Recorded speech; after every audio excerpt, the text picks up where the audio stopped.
shadows over medieval villages. The village lay beneath a sky heavy with stars, yet almost no light reached its crooked lanes.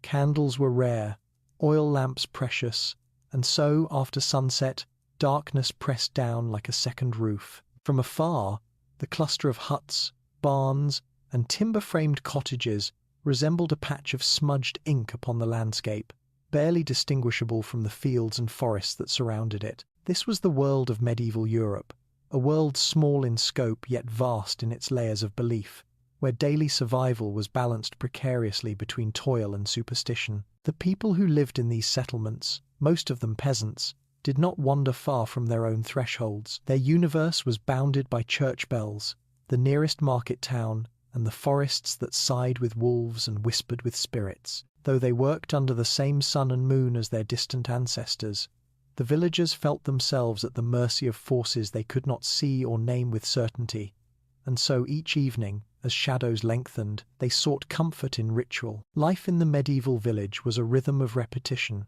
set to the turn of seasons and the demands of soil and livestock. The daylight hours were consumed by ploughing, sowing, or harvesting, depending on the time of year. Evenings were shorter in winter, filled with the sound of spinning wheels and quiet conversations in smoke-darkened interiors.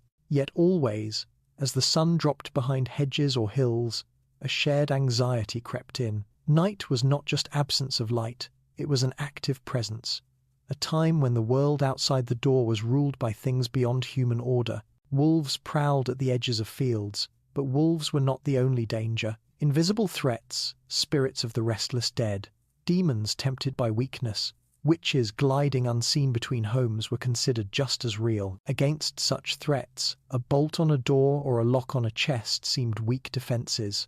Stronger measures, drawn from the deep well of custom and whispered lore, were required. The cottages themselves reflected this mixture of practicality and superstition. Walls were made of wattle, daubed with mud or plaster, sometimes strengthened with timber beams, sometimes patched again and again, until they bore the scars of decades. Thatched roofs leaked during storms, hearths smoked in the damp, floors were packed earth.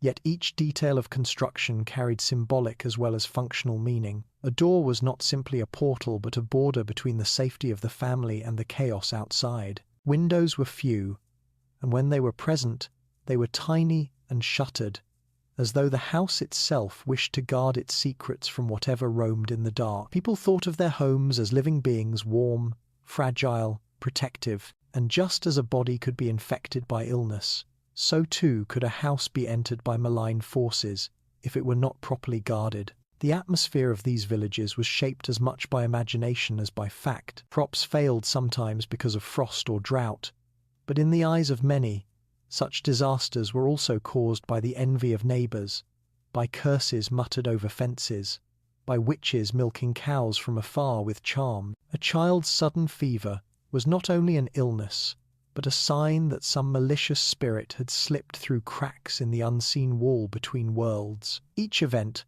from a sow's stillbirth to a streak of fire in the night sky, demanded explanation, and when natural explanations proved unsatisfying, supernatural ones rushed in. The medieval villager lived in a climate of thought where nothing happened by chance. Every sign, every sound carried meaning, and the line between ordinary and extraordinary was always thin. As the villagers moved about their days, their gestures and habits reflected a constant negotiation with fear. A woman might scatter salt at her doorway, a shepherd might carry iron at his belt, a farmer might murmur a half-remembered prayer while fastening his barn. Shoes, though humble, carried their own special role in this invisible war. They were touched daily, worn until they bore the shape of the owner's body, and then often retired into strange, secret places. A cottage might have a shoe hidden in its rafters, another pressed into the space above a hearth, another buried in a wall with iron nails hammered through its soul. Why? To an outsider centuries later, the habit seems bizarre, but to those who lived then, it was not mere eccentricity but survival. These odd,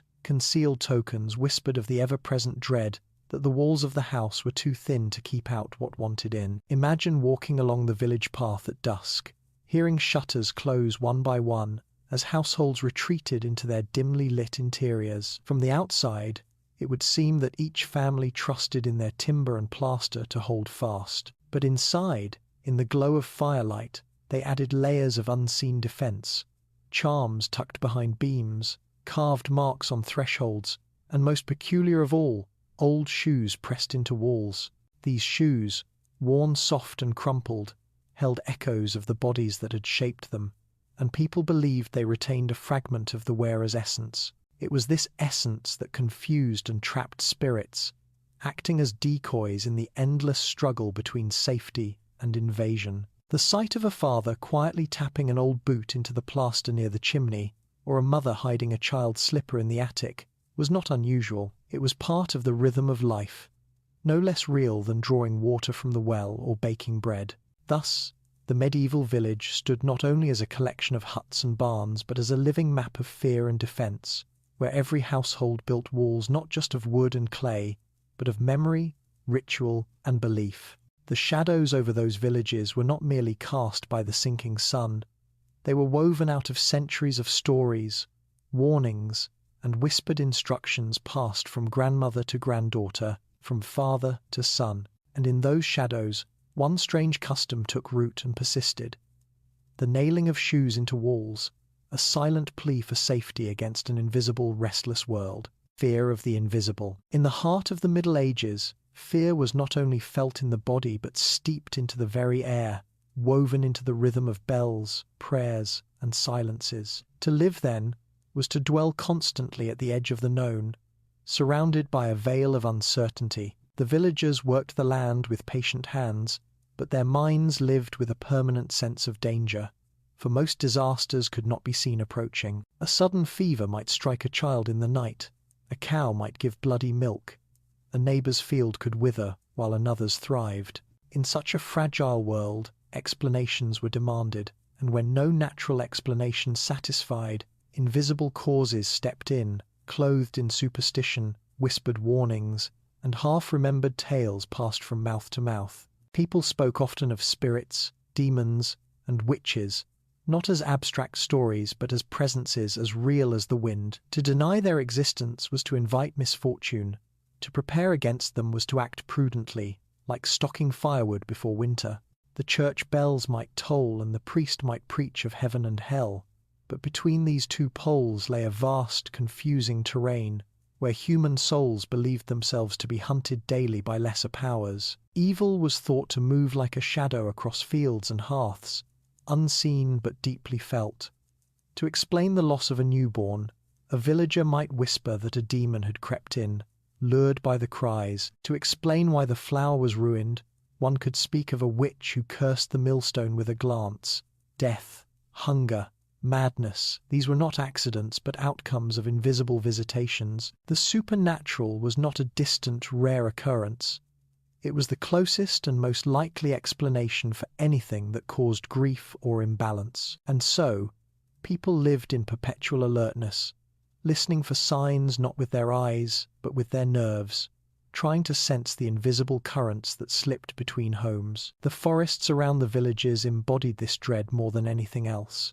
Dark, deep, and echoing, they were the dwelling places of both beasts and spirits. A child warned not to wander beneath their canopies did not only fear wolves or bandits, but also the possibility of encountering beings beyond description. Shadows moving among the trees were interpreted as wandering souls or ill-tempered fae. To venture into the woods without some protective charm was to court disaster, and so a villager might tuck a small relic into their clothing, or carry a sprig of rowan. Yet the truly insidious fear was not in the wild places, but in the belief that the invisible could just as easily step across thresholds, ride on the smoke of a chimney, or seep through a crack in a wall. The home, however cherished, was thought porous, vulnerable, in need of barriers both seen and unseen. The church, while offering its doctrines of prayer, sacraments, and confession, could not entirely erase these older fears. Priests themselves often acknowledged the reality of demons and witches,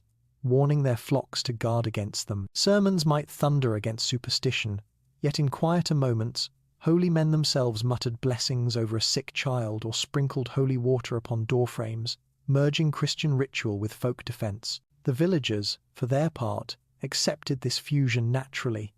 A priest's Latin prayer was strong, yes, but so too was a shoe nailed into a wall or an iron key buried beneath the threshold. One defense did not cancel the other. They worked in concert, creating layers of safety against invisible enemies. In this way, daily life became a tapestry of prayers and charms, faith and fear, woven together in the attempt to explain the unexplainable. Consider a night when sickness spread quickly through a household. A child's breathing grew shallow, a father's brow burned with fever. Remedies were few, and often ineffective. The neighbors gathered at the threshold, whispering theories. Perhaps an envious glance had fallen upon the family. Perhaps a witch had sent her familiar through the chimney. Perhaps the restless soul of a recently buried man was seeking company. Whatever the cause, it was invisible, and so the remedy must also be unseen. Shoes might be hammered into the walls to trap the wandering spirit. Iron nails driven deep with grim determination. Candles might be lit at the corners of the bed, salt scattered across thresholds, prayers mumbled over water. These acts were not random. They were shaped by centuries of memory, a long inheritance of belief in invisible danger and invisible defense. The sense of the unseen was not always malevolent, however. Invisible forces were also credited with kindness, with guiding lost travelers or ensuring a good harvest when treated respectfully. Yet the balance always seemed fragile, tilting toward menace. A villager might leave a portion of bread or milk at the edge of the field, offering it to the unseen in hope of keeping harmony. But one neglected ritual, one broken taboo, could bring disaster. Thus, villagers moved cautiously through their days, as if walking on ice that could crack beneath their steps at any moment. It was safer to assume that unseen eyes were always watching, unseen ears always listening. To the medieval mind, the invisible was not a distant mystery, but the most immediate reality of all. This climate of thought explains why even humble objects could be drawn into the role of guardians. A shoe was nothing more than leather and stitching, worn until it sagged, patched until it barely held together.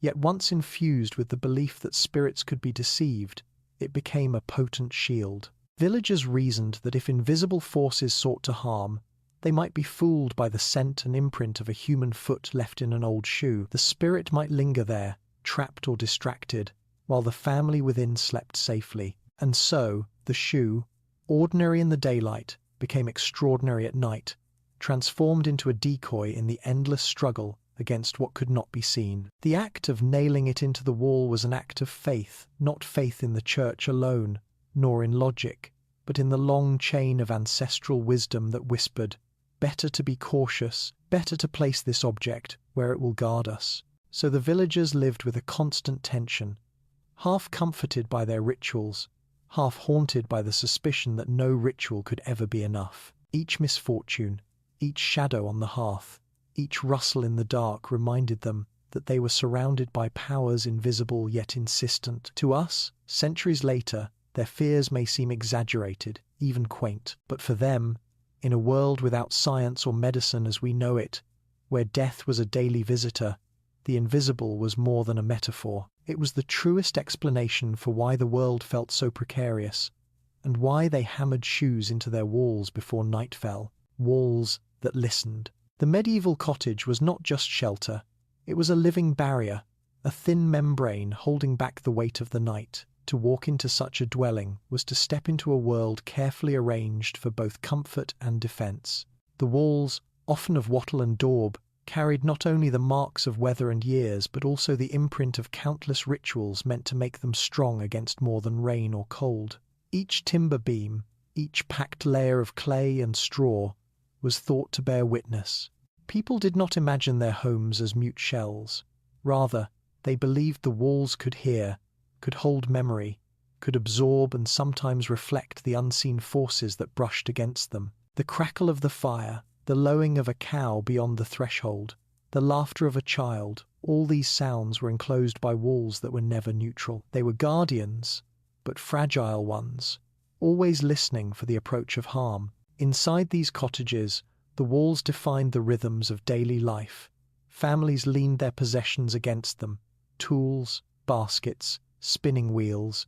Herbs hung from nails, their scents seeping into the plaster, believed to drive away sickness and ill will. Symbols scratched by knives or charcoal, a circle, a cross, or interlocking lines, were inscribed into corners or lintels as protective signs. These marks were quiet conversations with the unseen, requests for safety carved directly into the bones of the home. In this way, walls were not static surfaces.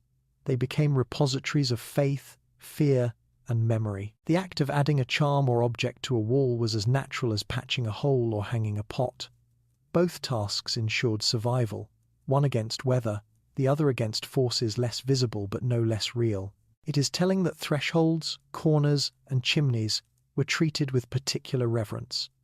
These were the places where walls opened or bent, where the structure seemed vulnerable. The doorway, with its constant opening and closing, was a channel through which blessings and curses could flow. A villager passing under the lintel might murmur a prayer or touch the wood, acknowledging the risk of that passage. Chimneys, too, were more than practical vents for smoke.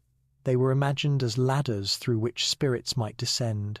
How many mothers glanced uneasily at the hearth, suspecting that the sickness of their infant had slipped down the flue from some malevolent visitor? And so, these weak points were reinforced not just with stone and wood, but with charms, iron nails, carved symbols, and, more curiously, concealed shoes pressed deep into plaster or hidden in rafters. The wall itself became a trap, a hunter's snare for whatever ghost or witch dared approach.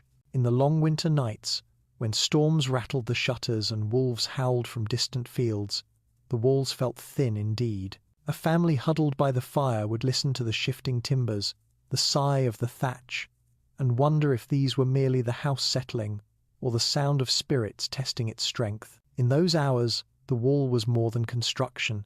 It was the last fragile defense. And so, when a villager hammered a worn shoe into the hidden cavity behind plaster, he did not think of it as hiding an object, but as feeding strength to the wall, giving it an extra layer of resistance. The walls, in turn, listened, holding the shoe like a memory, guarding the family by echoing the presence of the human it once carried.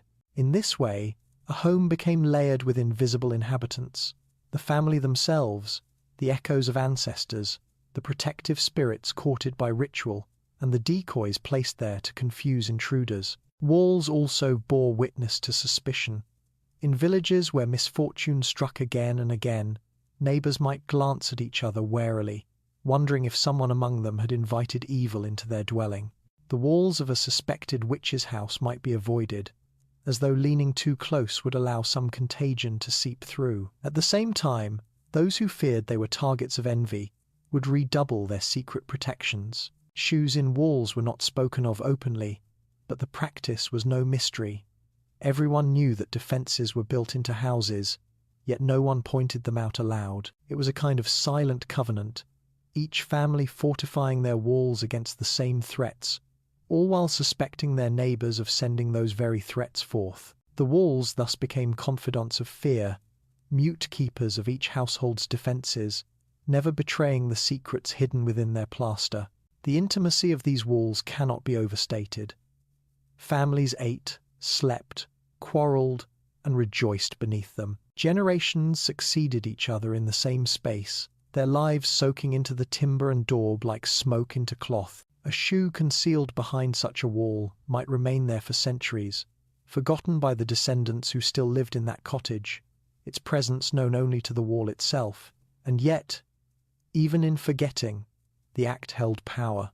The wall remembered, the wall guarded, the wall listened to the fears that had driven someone to hammer leather into its heart. It was as though each concealed shoe became a silent prayer, entrusted not to the priest or the heavens but to the house itself, that most faithful of companions in a perilous world. So when you picture the medieval village, do not imagine only huts of clay and wood, mute and crude. Imagine instead a community of living houses, each one bristling with defences invisible to the eye, each wall thick, not only with plaster, but with memory and hope. The villagers trusted their walls to keep out the cold and the wolves, yes, but also to hold steady against whispers, curses, and wandering spirits. And within those walls, nailed shoes listened, silent witnesses to a world where safety was never taken for granted, and where even the humblest objects became guardians of the night. The strange charm of shoes. Among all the objects a villager touched each day, none seemed less remarkable than shoes. They were clumsy, stitched together from scraps of leather, often patched so many times that the original sole was hidden beneath layers of repair. Few families could afford more than one pair for each member, and many went barefoot in summer, saving shoes for winter or holy days. Yet, for reasons that reached deep into the marrow of belief, these worn, sweat-soaked things became talismans. They carried not only the imprint of the human foot, but also something far less visible, the sense of a person's very presence, their vitality impressed into leather by years of walking, working, and living. When villagers looked at an old shoe, curling at the edges and shaped to a familiar stride, they saw more than footwear. They saw a vessel that still clung to its owner's essence, a fragment of self capable of guarding what walls alone could not. Shoes were in constant contact with the earth, and this gave them a peculiar symbolic weight. In a time when people believed that disease could rise from the ground, that spirits might lurk in streams and fields, and that curses could be carried by footprints, shoes were the mediators between flesh and soil. They had endured hardship, soaked up sweat, been spattered with mud and dung, and pressed against frozen ground. They bore witness to toil in fields, to processions into churches, to journeys into markets. To wear shoes was to mark out one's path in the world, to impress one's existence upon the earth with every step. To discard them casually was to waste not only material but also a reservoir of protection. A shoe was like a husk that had sheltered a life. When retired into a wall or rafter, it continued that service in another form, standing guard over the home as it once guarded the foot. The strangeness of their power lay partly in their intimacy. Clothing might be shared, tools borrowed, pots exchanged, but shoes were uniquely personal. Each bore the mold of the wearer's foot, pressing leather into a shape unlike any other. To touch someone else's shoe was to handle a trace of them, almost as though you touched their body itself. In a world where physical traces were believed to carry spiritual essence, this intimacy made shoes powerful. If an evil force sought entry into the house, the shoe acted as a decoy, presenting a human imprint to confuse or trap it. Spirits, after all, were thought to hunt people, not things. But a shoe, worn and curled, half human in its shape, could deceive them into lingering, wasting their malice upon a hollow echo of the person they desired. Thus, by concealing a shoe within the wall, a villager planted a silent guardian, a surrogate self, a shadow body that absorbed the attention of the invisible. Not only protection but also continuity was folded into this act. A child's tiny shoe, hidden in a wall, symbolized more than the wish to shield the young from harm. It embodied the hope that the child's life would unfold safely within those walls, that their small, fragile essence would grow strong, while the shoe, like a silent twin, kept watch. A man's heavy boot, nailed into the rafters, stood as a reminder of his strength, even after the leather cracked and the man himself might be gone. Women's shoes, often made of softer leather, stitched with more care, could serve as charms of fertility and household harmony. Each type of shoe carried its own resonance, reflecting the person it once carried. In this way, the shoe became not only a charm against harm but also a memorial, holding memory within the structure of the house long after the person had walked away. There was also a deeper layer of strangeness. The shoe, as a container, echoed ancient practices of using vessels to trap spirits. Folklore told of witches bottled into jars, of demons caught in knots, of curses sealed within containers. A shoe, dark and hollow, seemed another kind of vessel. Its empty interior could lure and confine. When placed in the cavity of a wall, the shoe created a hidden chamber within a hidden chamber, an empty space layered within the house's bones. Spirits, drawn by curiosity or by the lingering scent of human presence, might slip into it and find themselves bound. The nails driven through the sole added another layer of binding, as if pinning the invisible to its prison. Thus, the shoe did not merely confuse it entrapped, transforming the home into a subtle net of leather and iron. The villagers did not speak of these beliefs loudly. They might laugh off questions, calling it an old custom, a family habit, or mere thriftiness in hiding worn shoes rather than discarding them. Yet beneath such explanations lay a quiet reverence. Shoes embodied the mingling of the mundane and the magical, the way daily life in the Middle Ages could take the humblest object and invest it with layers of unseen significance. To us, centuries later, a shoe hidden in a wall is a curiosity, a puzzle for archaeologists. But for the villager who placed it there, it was a vital safeguard, a charm infused with sweat, soil, and soul, a last line of defense when the night pressed too heavily against the listening walls. Whispers of old beliefs. Long before medieval villagers hammered shoes into the secret hollows of their walls, older traditions had already sown the seeds of such strange practices. To understand why shoes could carry such weight, one must look back to the ancient ways that lingered, faint but insistent, beneath the Christian veneer of Europe. In pagan times, people often turned to objects that bore the touch of human life, as vessels of protection or communication with unseen worlds. Hair, nails, bones, all carried essence. Shoes, too, bore traces of the body, worn smooth by contact, hollowed into an intimate shape. In the logic of ancient belief, such objects did not die when discarded. They retained a fragment of vitality, half alive, half spectral. Thus, even before Christianity spread across Europe, a current of thought linked personal possessions with spiritual potency, a current that never fully vanished but rather wound its way into the customs of the Middle Ages. Among the Celts, for instance, rituals often involved clothing and tools, sacrificed or buried at thresholds and sacred sites. Items worn close to the body were thought to carry a magical charge. In Germanic lands, where myths spoke of spirits crossing thresholds and lurking at the edges of hearths, protective charms were embedded in the very structure of homes. Roman records, too, mention the practice of concealing offerings in foundations to bless new buildings. Though the specific objects varied, coins, bones, charms, the logic remained constant. To place something meaningful into the bones of a house was to anchor it, to charge it with protective strength. When shoes began to fill this role in later centuries, they were not an invention but an adaptation, another layer in a tradition older than memory. The transition from pagan to Christian belief did not erase these practices. Instead, it blurred them. Villagers baptized their charms in Christian language, justifying them with prayers or linking them to saints. But beneath the holy words lingered echoes of older gods and spirits. A shoe nailed into a wall may have been framed as a household blessing in Christ's name, yet its roots reached back to an era when such objects were meant to deceive fair folk, drive away the dead, or tether wandering forces. The Church itself, while often disapproving, never wholly stamped out such customs, for they were too deeply ingrained. A priest might warn against witchcraft on Sunday, only to see his parishioners return home and hammer their shoes into beams that evening.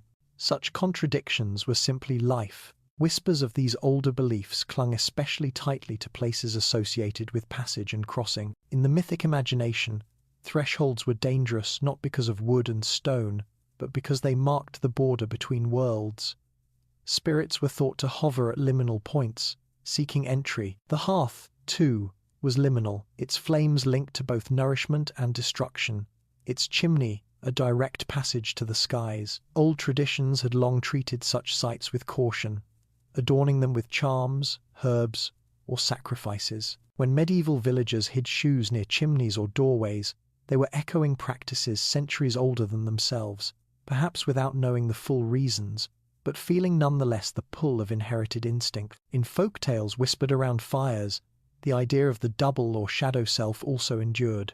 Some said that part of a person lingered in anything they wore or touched often. To conceal such an object was to extend the self into another realm, a duplicate that could watch, defend, or even suffer in place of the original. Shoes, clinging to the shape of feet, were ideal doubles. The villager who pressed one into a wall may not have spoken aloud that they were creating a shadow self, but they carried in their actions the ancient logic: let this stand for me, let harm fall upon this substitute, rather than upon my flesh. Even the nails that fastened shoes in place carried echoes of older lore. Iron, forged in fire, had long been feared and revered as a metal hostile to spirits. Folklore across Europe agreed. Witches and fae disliked iron. Demons shied away from it. A shoe nailed into a wall was thus not only a decoy but also a prison, bound with iron's hostility to the invisible. This layering of belief, shoe as essence, shoe as vessel, iron as barrier, formed a system so intricate that its roots cannot be untangled into any single origin. It was a braid of pagan memory, folk custom, and Christian adaptation, woven together by generations who did not analyze but acted, repeating what their ancestors had done because life without such protection seemed unbearable. Thus, in every nailed shoe, we find not only the fears of one family but also the murmurs of civilizations long gone. A villager might never have heard of Celtic rites or Roman offerings, but when he hid a shoe in his wall, he unknowingly carried forward those same impulses. The action was both new and old, both Christian and pagan, both ordinary and uncanny. It whispered of a long continuity of human desire, to protect one's home, to outwit what could not be seen, to use the humblest object as a bridge between the known and the unknown. In that whisper lay the true strangeness of the custom, an echo so ancient that it lingered unnoticed, like a draught seeping through the cracks of time. The witch next door. In the close-knit world of the medieval village, neighbours were both lifeline and threat. Each household depended on the others for shared labour, for trade of goods, for news and companionship. Yet the very intimacy of such small communities bred suspicion. When something went wrong, when butter refused to churn, when a cow's milk soured overnight, when a child's fever raged beyond prayers, eyes often turned toward the woman or man who stood just beyond the threshold of kinship. The village witch, as she was imagined, was rarely a stranger. She was the familiar figure who lived on the margins, the widow who muttered to herself, the herbalist whose remedies sometimes cured and sometimes failed, the poor labourer who seemed too knowledgeable of others' misfortunes. Such figures were not openly accused without cause, for the law was harsh and uncertain, but whispered reputations built like dust upon their shoulders. A look at the wrong moment, a word spoken under breath, could transform everyday tension into fear. These suspicions clung to the fabric of village life, and because witches were believed to act invisibly, the responses to them were likewise invisible. A farmer could not confront a supposed witch with sword or fist. He had to guard against her unseen touch. Thus, protective rituals flourished. Iron nails placed at thresholds, herbs burned in hearths, symbols carved into beams, and shoes hidden in walls. The shoe, shaped by human feet, seemed especially suited to countering the witch's malice. If she sent her spirit or familiar to slip through the cracks of the home, the shoe might draw the force toward itself, trapping or confusing it. To the anxious villager, this was not a matter of choice but necessity. Better to endure the oddity of hammering old leather into plaster than to risk the unseen hand of a neighbour's envy. The witch, in the imagination of the Middle Ages, was often portrayed as restless and intrusive, slipping invisibly into houses by night. She was thought to ride the wind, to creep through keyholes, to slide down chimneys. Once inside, she might spoil food, steal milk from cows, pinch sleeping children until they wasted away, or sit heavily on the chest of a dreamer, suffocating them with nightmares. Against such a figure, walls of wood and clay seemed frail defences indeed. But the shoe, imbued with the human essence of the family, worked like a decoy, presenting a false body for the witch's spirit to attack. The iron nails that pinned it in place served as both prison and deterrent. The witch, finding herself tricked, might waste her power or flee altogether. In this way, the concealed shoe became a weapon of quiet resistance, wielded not with open confrontation but with cunning and patience. What deepened the tension was that witches were not always imagined as purely evil. Some villagers sought them for cures, charms, or advice when priests seemed distant or indifferent. This paradox only heightened the sense of danger, for to accept help from a suspected witch was to risk indebtedness, and debts in the unseen world were perilous. If she healed one child, might she not sicken another in repayment? If she blessed a harvest, might she not later blight it? And so, families walked a delicate line, accepting what they needed while protecting themselves with hidden rituals. Shoes in walls became part of that balance, silent reminders that trust had limits, that caution must always shadow reliance. Stories grew around these figures, reinforcing fear. A farmer might claim that after quarreling with his neighbor, his horse went lame, its hoofs swollen as though cursed. A mother might whisper that the woman down the lane stared too long at her infant, who fell sick that very night. In such tales, the witch was never far.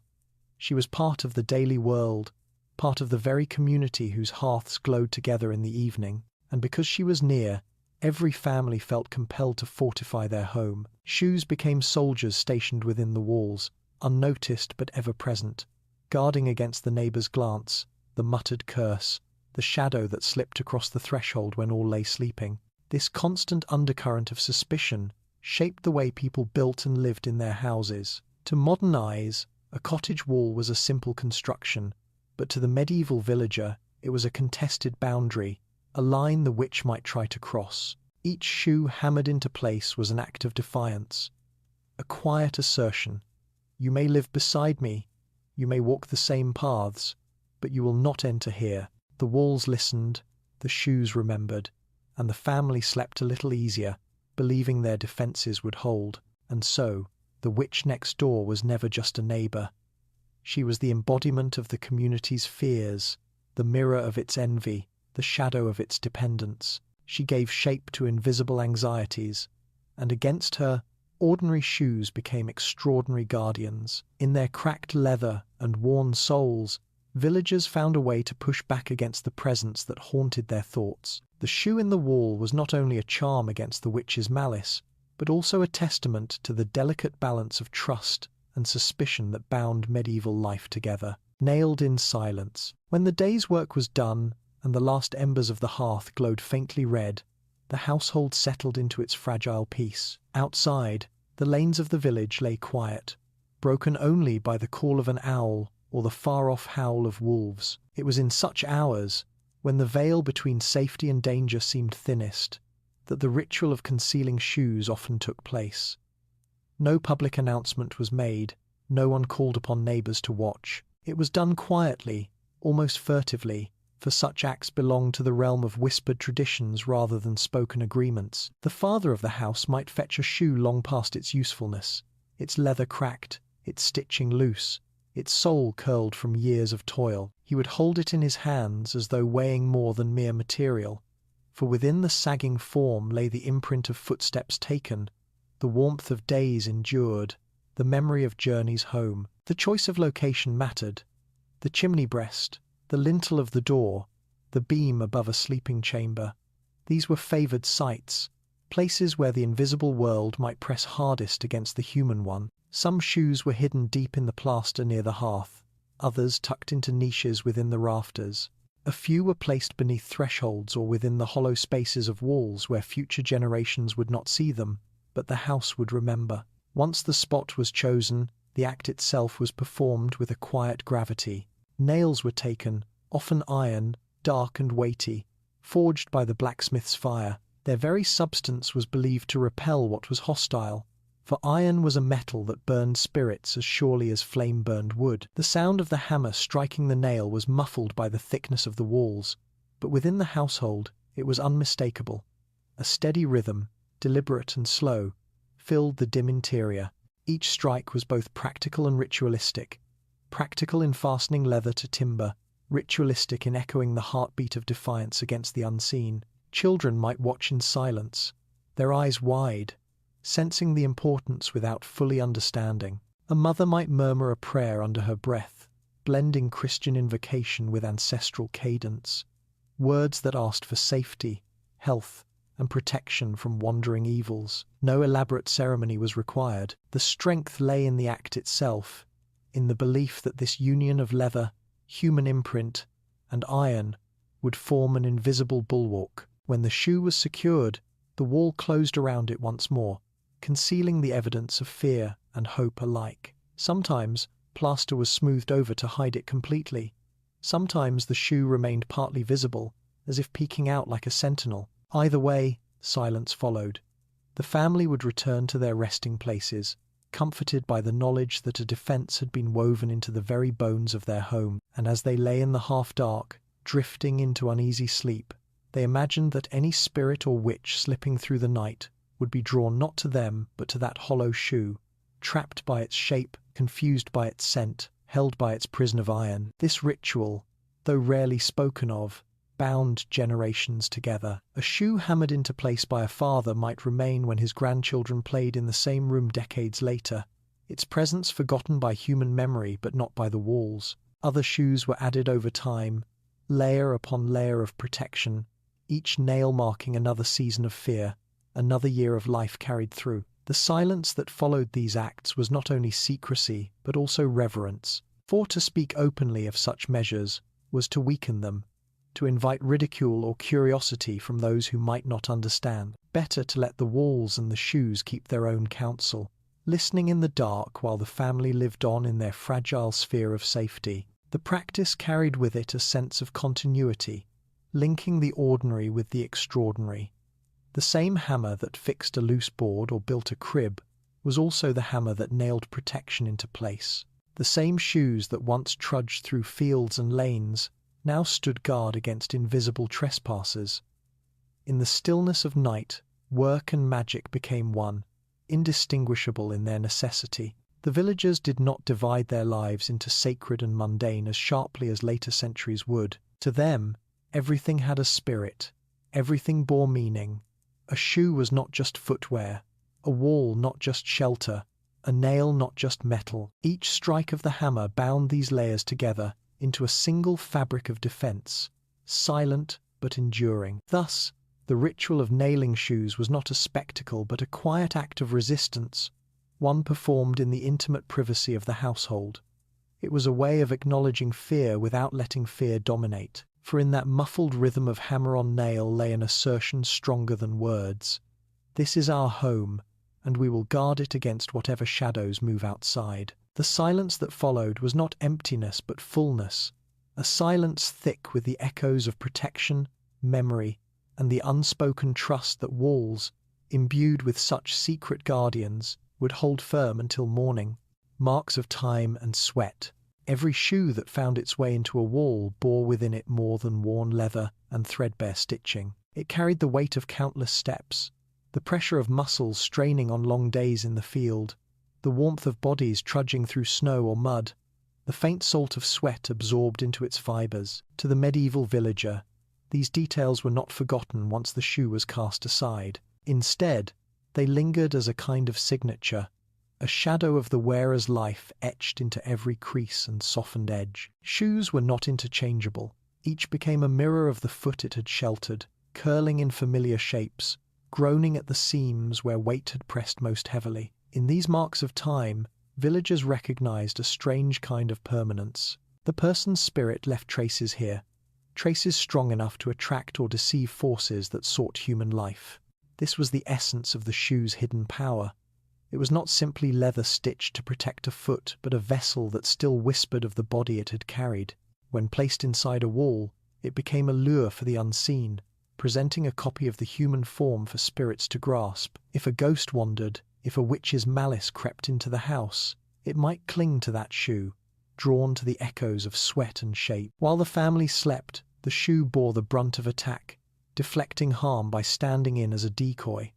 That belief, unspoken but deeply felt, gave old footwear a second life more important than its first. Shoes that might have been discarded or burned instead became guardians, their humble appearance hiding their extraordinary role. There was poetry in this logic, though the villagers would not have described it as such. Every shoe told a story. The cracked boot of a farmer spoke of years trudging furrows in frozen dawns. The small slipper of a child bore the fragile imprint of steps unsteady and new.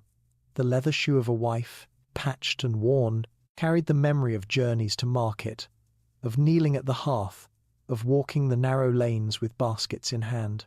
These were not abstract symbols but tangible relics of daily life. When pressed into walls, they brought with them those stories, those lives, and laid them down as defenses. The walls themselves became archives, layered with human traces, strengthened by the presence of those who had walked before. The sweat embedded in leather was thought to hold special significance. Medieval understanding of the body was shaped by humours and essences, by the belief that fluids carried identity. Just as a lock of hair or a drop of blood could be used in charms, so too could the dampness of sweat bind an object to its owner. Shoes, soaked through with years of contact, became saturated with essence. For spirits or witches seeking a way in, that essence was irresistible. They were not wise enough, people believed, to distinguish between the true body and its worn husk. Like moths to flame, they would flutter to the shoe, wasting their malice there while the family remained untouched. This was no idle fancy. To villagers who lived with sudden illness, unexplained accidents, and crops failing without cause, such protections were practical as any lock or key. In some tales told beside hearths, villagers spoke of shoes that groaned or shifted within walls, as though the spirits they trapped still lingered inside. These murmurs were not seen as frightening but reassuring, signs that the shoes were doing their work. The marks of sweat and time had not faded, and so the invisible remained caught in their loops. Over generations, when later families found such relics, they too might hesitate to discard them, sensing an aura still clinging to the cracked leather. They patched the wall and let the shoe remain, trusting that the imprints of old lives would continue to guard new ones. Thus, the marks of sweat became timeless, surviving long after the feet themselves had turned to dust. For archaeologists centuries later, the discovery of such shoes would be a puzzle. Why hide them? Why hammer them into plaster? Yet to the medieval villager, the answer was obvious. These were not forgotten scraps, but living defences, infused with the residue of breath and toil. The more worn the shoe, the stronger its essence. The more sweat embedded, the better it could distract and ensnare. To discard such an object would be to waste protection, to leave the family exposed. Better to let the walls absorb the marks of time and sweat.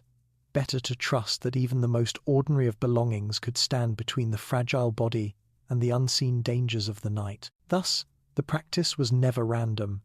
Each shoe hammered into place carried its history with it, its curled leather and dark stains forming a silent record of the life it once accompanied. Time and sweat gave the shoe power, and in that power lay the villager's fragile peace.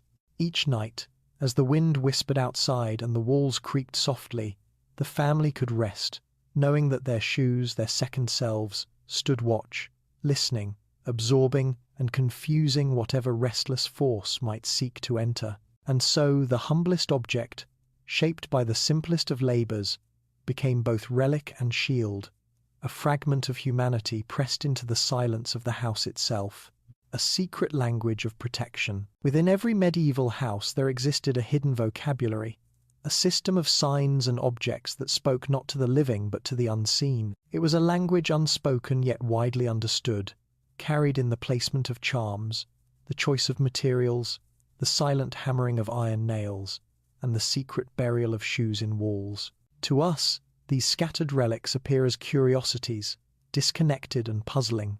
To the villagers, however, each held meaning, each fit into a grammar of protection that had been refined through generations of whispered advice and inherited habit.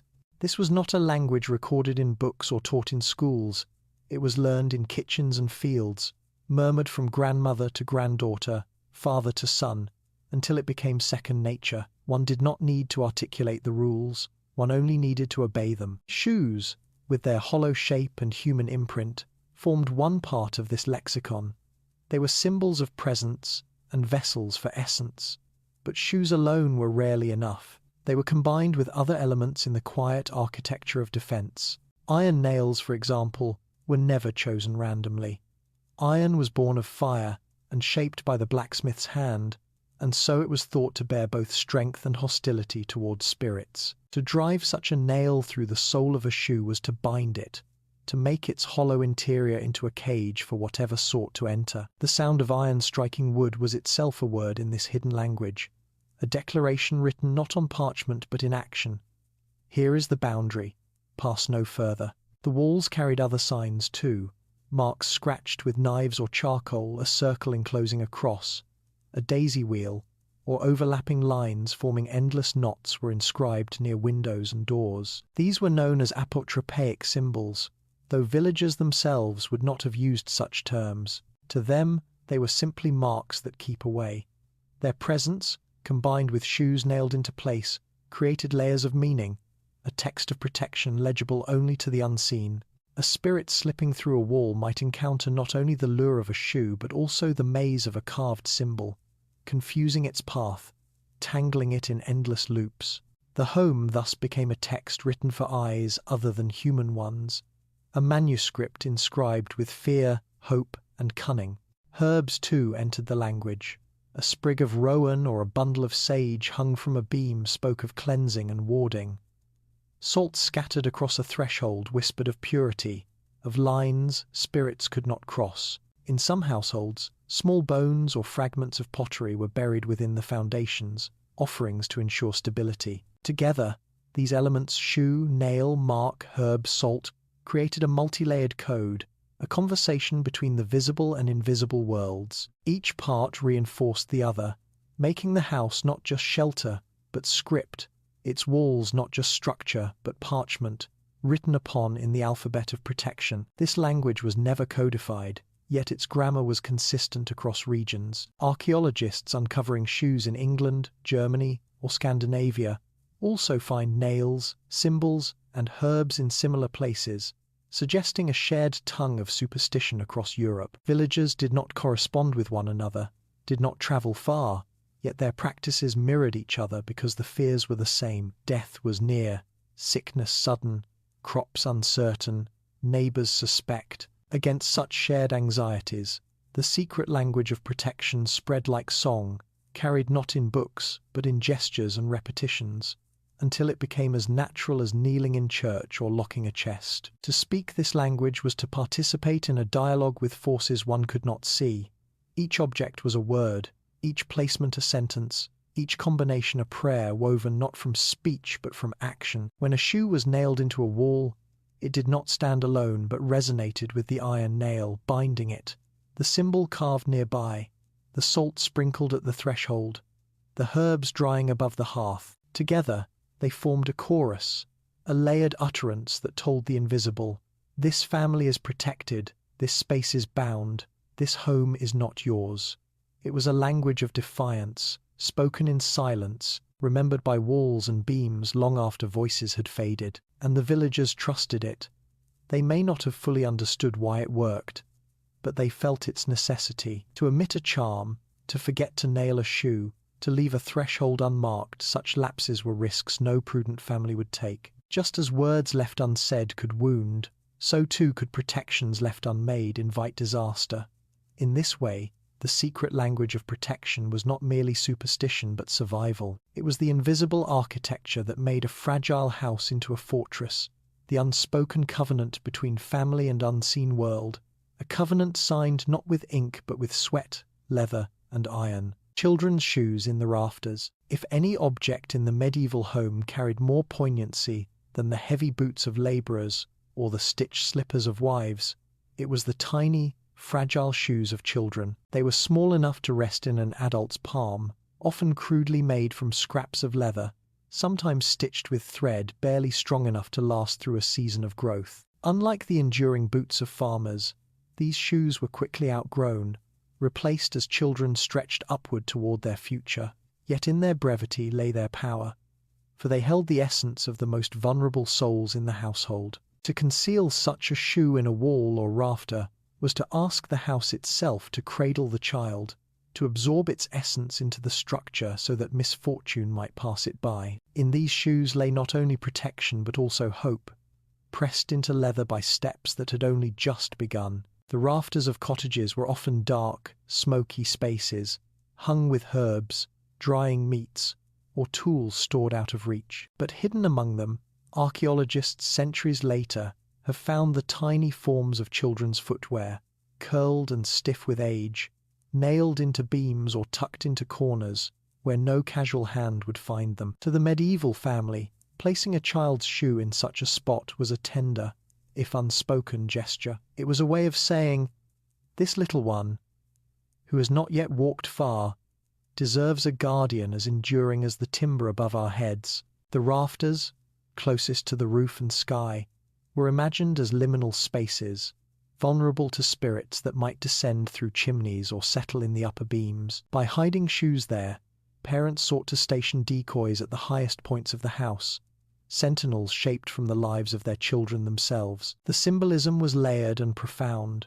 Children were thought especially susceptible to witchcraft, to the wandering dead, to night-stalking spirits that sought the weak. Cradles were rocked not only by mothers, but also, it was feared, by witches who pressed invisibly upon sleeping infants, smothering them with nightmares or stealing their vitality. To guard against such terrors, parents placed charms by the cradle knives beneath pillows, herbs tied to swaddling cloths. But when children grew old enough to walk, their shoes became part of this protective arsenal. In the rafters, the shoes were not discarded.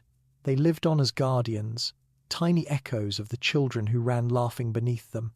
Every creak of the beams at night might be imagined as those shoes stirring, warding off whatever sought to descend. There was also the belief that children's essence was purer, less clouded by sin, and therefore stronger in its ability to repel evil. A child's sweat, pressed into leather, was thought to confuse spirits more effectively than that of an adult, whose life bore the weight of envy, anger, and suspicion. In this way, children's shoes became potent vessels, their smallness magnifying their force. Parents who placed them in rafters may not have spoken of such reasoning, but they acted on instinct and inherited wisdom. The rafters became archives of innocence, storing traces of youth to shield the family long after the child had outgrown them. Imagine a father climbing the ladder to the loft, carrying a shoe so tiny it could barely walk a field's length. In the glow of a torch, he presses it into the gap between beam and plaster, fastening it with a nail or wedging it into the hollow.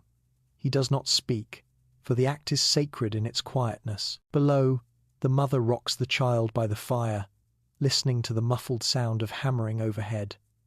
When the father descends, nothing more is said. The child gurgles or sleeps, unaware that a fragment of themselves now stands watch above, a double of protection woven into the fabric of the house. The silence holds the weight of love, fear, and hope intermingled, suspended in the smoky rafters where the shoe remains for centuries. Later generations may never know why such shoes were placed there. Children grow, parents die, cottages change hands, and the memory of the ritual fades into forgetfulness. Yet the shoes remain, curled into silence, guardians long after their wearers have become dust. When, centuries later, a builder or archaeologist uncovers them, they appear as relics of devotion, small, worn, and humble, yet heavy with meaning. Each child's shoe is a love letter written without words, an act of faith that the smallest traces of life could hold back death itself. In these hidden relics, we glimpse the tenderness that threaded through the villagers' fears. For all their suspicion of witches, their belief in restless spirits, their dread of invisible dangers, what drove them most deeply was the desire to shield their children. Shoes in rafters were not only talismans, they were parental prayers, hammered into wood, lifted high above sleeping heads, entrusted to beams that creaked with every storm. They remind us that in the dim interiors of medieval cottages, fear and love were bound together, and that the humblest objects, the shoes of children, were thought capable of holding the line between life and loss, between hearth and threshold. The medieval house was not an impenetrable fortress but a porous vessel, pierced by doorways, chimneys, and thresholds that allowed both human life and invisible forces to move in and out. Villagers knew this instinctively, for they experienced the draught that whistled under a door in winter, the soot that rained down a chimney during a storm, the cracks in floorboards where insects and mice slipped through. If such small creatures could enter, why not spirits, witches, or demons?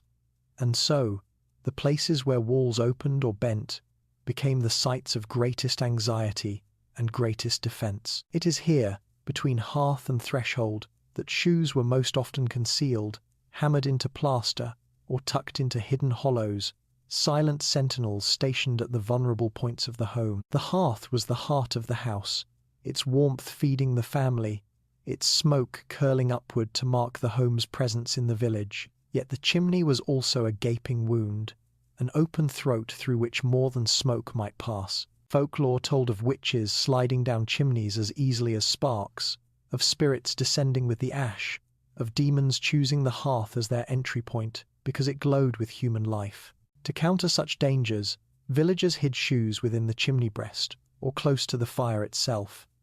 A shoe nailed here was more than a charm, it was a trap. Its hollow interior lured the spirit into a false resting place, its human imprint confusing the malice that sought flesh. Once drawn into the shoe, the spirit would remain ensnared, held fast by the iron nails binding it to the wall. Thus, the hearth, instead of being an open invitation, became a stage for confrontation between the seen and unseen. Thresholds, too, bore immense symbolic weight. The act of crossing a doorway was never casual in the medieval imagination. It was a transition from one world to another. Weddings, funerals, blessings, all involved movement across thresholds, each step charged with ritual. A doorway was where blessings entered with guests, but also where curses slipped through with envious eyes. Shoes hidden within lintels or beneath the packed earth of thresholds guarded this passage. To step into a house was to step across a boundary defended by relics unseen. The visitor might not notice, but beneath their feet or above their head, a shoe lay waiting, its essence ready to intercept whatever ill intention they carried. The family within slept more soundly, knowing that their doorway was not only locked with wood, but guarded with leather and memory. The placement of shoes in such places reveals how villagers understood their homes, not as neutral spaces but as battlegrounds of protection. Every opening was both necessary and dangerous. The door let in light and air, but also envy and mischief.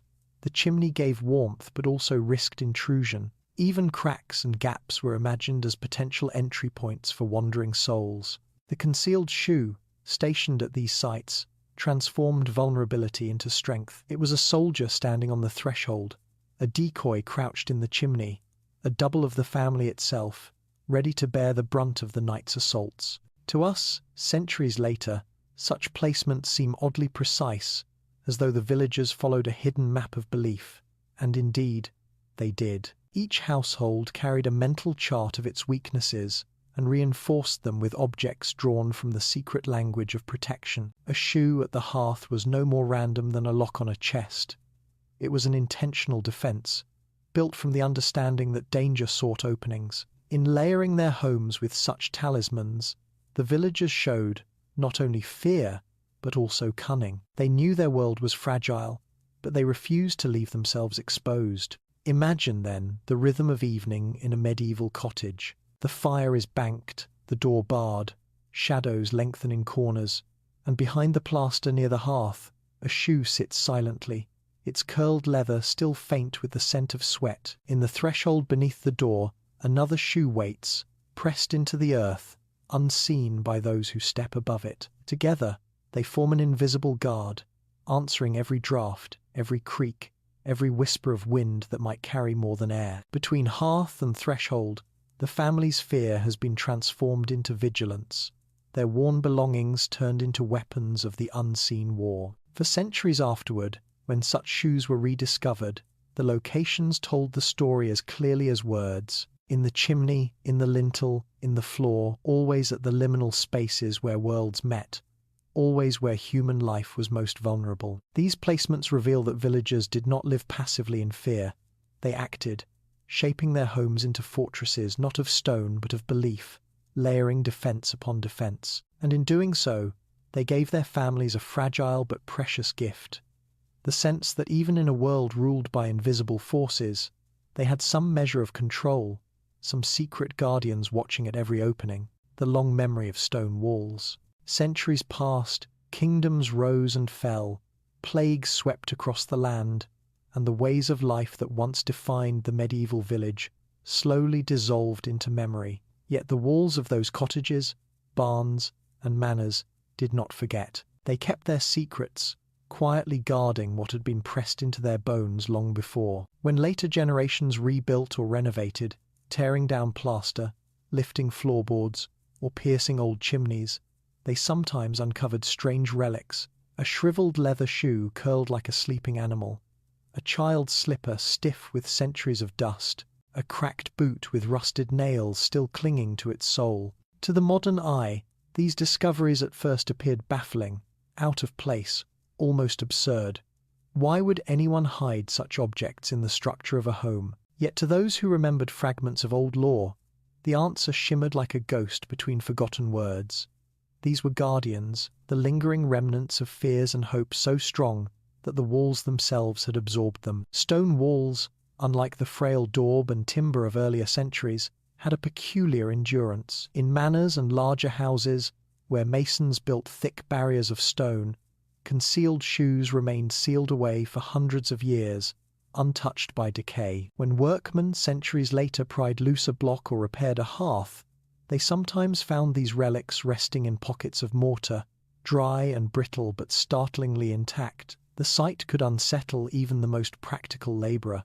Some crossed themselves, muttering about witches or ill luck.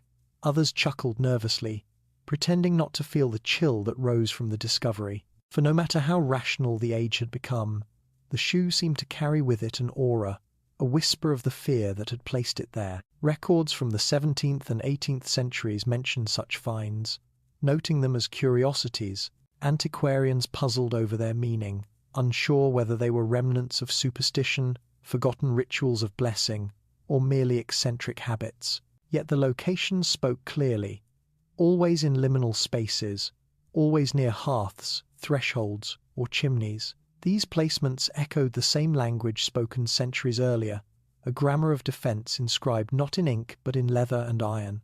Even when no one remembered the exact reasons, the pattern remained visible, like the faded traces of a script. Stone walls, by holding these relics, became archives of fear and faith, testaments to the continuity of belief across time. Some finds carried particular poignancy. In Norfolk, workmen discovered a tiny child's shoe bricked into a chimney, so small it could not have belonged to anyone older than 3 years. In Northamptonshire, a pair of women's shoes, one inverted, was found beneath a hearthstone. Each discovery hinted at personal stories now lost: a mother's quiet prayer, a father's late-night hammering, a family's unspoken dread of unseen forces. The shoes, worn and patched, bore the imprints of feet that had long since turned to dust. Yet in the curled leather and frayed stitching lay an echo of the people themselves, a shadow of their presence captured in the material. The walls had held them, remembered them, preserved them for centuries, until chance brought them once more into the light. Archaeologists of the modern era, examining these finds, coined terms like concealed shoes and catalogued them with care. They traced patterns across Europe, noting how the custom appeared in England, Germany, the Low Countries, Scandinavia. They linked them to broader traditions of foundation deposits and apotropaic objects. Yet for all their scholarly explanations, there remains something irreducible, something that resists tidy classification. A shoe hidden in a wall is not merely an artifact, it is an intimate relic, a fragment of daily life turned into ritual, a gesture of fear and love frozen in time. Each one carries the warmth of sweat, the press of footsteps, the quiet desperation of a family who believed safety could be won by hiding themselves in the bones of their home. The long memory of stone walls reminds us that buildings are more than architecture.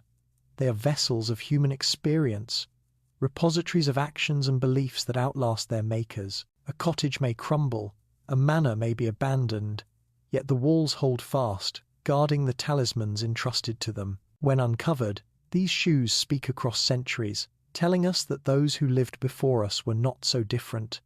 They, too, feared what they could not see. They, too, sought comfort in rituals, however strange.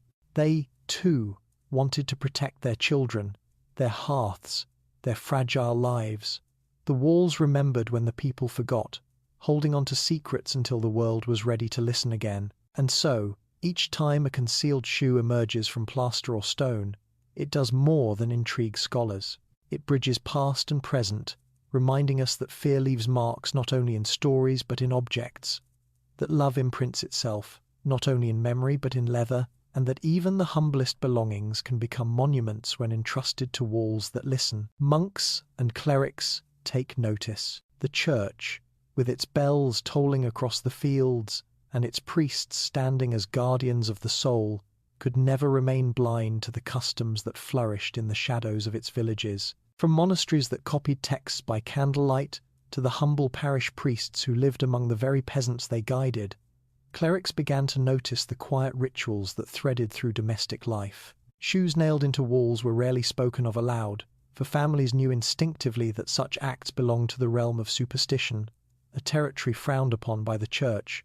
Yet monks and priests were not naive. They walked through cottages, saw the marks carved into beams, the herbs dangling above hearths, and occasionally glimpsed the edge of a shoe half hidden in plaster. These things spoke of fear, of practices that lingered from pagan roots, and the clerics felt compelled to respond. Officially, the church condemned such acts. Superstitions were declared sinful, distractions from true faith in God. To trust in a shoe hidden in a wall was, in the eyes of many preachers, a betrayal of trust in Christ. Sermons thundered against charms, amulets, and household rituals, warning that such acts opened the door not to protection but to greater peril, for they invoked powers not sanctioned by heaven. The parish priest might stand before his flock on a Sunday, preaching about the dangers of heathen practices, naming them snares of the devil. Shoes nailed into rafters, he warned, were no better than idols, tokens that diverted prayers from God's ear to the mutterings of demons. Yet life in the villages was more tangled than proclamations could ever untangle. Priests themselves were not immune to fear of the invisible. Many had grown up in the same communities, steeped in the same stories, and while they carried the authority of the church, they also carried the memories of their mothers scattering salt or their fathers hammering charms into beams. And so, while they condemned such practices in theory, in practice they often turned a blind eye. Some even blessed homes with holy water in ways that subtly mirrored folk rituals, sprinkling thresholds, hearths, and rafters, as if acknowledging the very sites villagers already fortified with their hidden shoes. Others offered prayers that sounded more like incantations, wrapping Christian words around older shapes of belief. The result was a fusion rather than a replacement, a tapestry in which church ritual and folk custom wove together seamlessly. In monasteries, the tension was even more visible. Learned monks, compiling encyclopedias of knowledge or writing treatises against witchcraft, frequently denounced domestic charms. They framed them as remnants of pagan darkness, stubborn weeds in the garden of faith. And yet, these same monasteries preserved texts filled with stories of demons, witches, and spirits, warning believers of their constant presence. The gap between doctrine and daily life was wide, but not unbridgeable. Shoes in walls might never be blessed by priests, but the logic of protecting hearth and threshold echoed the church's own warnings about the dangers that lurked beyond the door. Where villagers hammered leather into plaster, monks invoked saints and angels. Both sought the same end, safety in a perilous world. There were also moments of adaptation. Some clerics, recognizing the persistence of these customs, sought to Christianize them rather than eradicate them. A priest might tell his flock that a shoe in the wall was useless unless accompanied by a prayer to Saint Joseph, protector of households. Another might instruct that if objects were to be hidden in the home, they should be relics of saints, fragments of scripture, or small crosses, not the sweat-stained shoes of peasants. In this way, the church attempted to redirect instinct without extinguishing it, folding the energy of fear into practices it could endorse. But the shoes remained. They were too humble, too familiar, too quietly effective in the minds of villagers to be abandoned. And so, even as priests sprinkled holy water at Easter and blessed homes during feast days, families continued to hammer their shoes into rafters at night, trusting in both God and leather. This uneasy coexistence revealed something deeper about medieval faith. It was not pure, not divided neatly between official religion and superstition. It was layered, fluid, and pragmatic. Villagers prayed at Mass and concealed shoes in walls. Monks condemned pagan remnants, yet recorded stories of spirits that haunted monasteries. Faith was not a matter of either-or, but of both and. The villagers trusted the sacraments and the shoes, the prayers and the nails, the cross above the door and the boot within the chimney. Each layer added strength, each ritual another shield, for in a world where danger pressed in from all sides, no safeguard was ever too small. Thus, while monks and clerics noticed and often disapproved, they never fully silenced the custom. The shoes endured, hidden where sermons could not reach, embedded in walls that listened more faithfully than words. The church's presence colored the meaning of the act, gave it guilt, secrecy, and perhaps even greater potency, but it did not erase it. Instead, it helped shape the dual nature of medieval life, outwardly pious, inwardly cautious, blending Christian prayer with ancient instinct. And so, the shoes remained, silent witnesses of a faith at once devout and desperate, layered with sermons and superstition, hammered into place beneath the gaze of God and the shadow of fear. The blacksmith's role. Among all the figures in the medieval village, none was held in such awe and wary respect as the blacksmith. His forge stood at the edge of the settlement, often near running water, its air filled with the hiss of quenched metal and the steady ring of hammer on anvil. Day after day, he transformed raw ore into tools, horseshoes, nails, and weapons, his hands commanding both fire and iron. To his neighbors, this was not merely a craft but a kind of sorcery, an art that bent the hardest of substances into forms that served human will. In a world where most people labored with wood, wool, and clay, the blacksmith dealt with fire and stone, the most dangerous and powerful of elements. It is little wonder that iron itself came to be seen as hostile to spirits, demons, and witches. When a villager hammered an iron nail through a shoe into the wall of his house, he believed that he was not only fastening leather to timber but summoning the unseen strength of the forge itself, a power feared by whatever moved in the night. The association between iron and protection stretched back into antiquity, older even than the villagers themselves. Tales whispered that fairies, witches, and restless spirits could not bear the touch of cold iron. Some said it burned them as fire burned flesh, others that it repelled them as light repels shadow. Horseshoes, for this reason, became common charms nailed above doorways, their crescent shapes drawing upon both Christian symbolism and older lunar associations. But nails, those simple, slender rods of metal, were equally powerful. Forged by the blacksmith's hand, hardened by fire and cooled by water, they carried within them the essence of transformation, of violent birth. To pierce a shoe with such a nail and drive it into a beam was to layer defense upon defense. Leather, infused with human essence bound by metal that no spirit could endure. The blacksmith himself was often viewed with a mix of reverence and suspicion. Some villagers believed he was blessed, others that he was dangerous, too close to the forces he commanded. The heat of the forge glowed even at night, its sparks flying like stars, its roar audible across fields. To shape iron was to master something otherworldly, to hold in one's hands a material born of the earth's deepest fires. Stories circulated of blacksmiths who could charm away storms, who fashioned nails that bound witches, who whispered words into the metal as they hammered it, so that each blow sealed a spirit's fate. Whether true or not, such tales magnified the aura of every nail that left the forge. When a villager bought a handful of nails, he carried home not only metal but fragments of the blacksmith's mysterious power. The act of hammering these nails into walls was therefore not a trivial matter. Each strike was believed to release a spark of the forge's strength, echoing the anvil's rhythm in miniature. To fix a shoe in place was to reenact on a small scale the great drama of fire, iron, and transformation. In this way, every household became linked to the blacksmith's craft, every family drawing upon the protective aura of iron to ward off what prowled outside. The nail was both weapon and anchor, fastening the human world against intrusion. Without it, the shoe might sag or fall.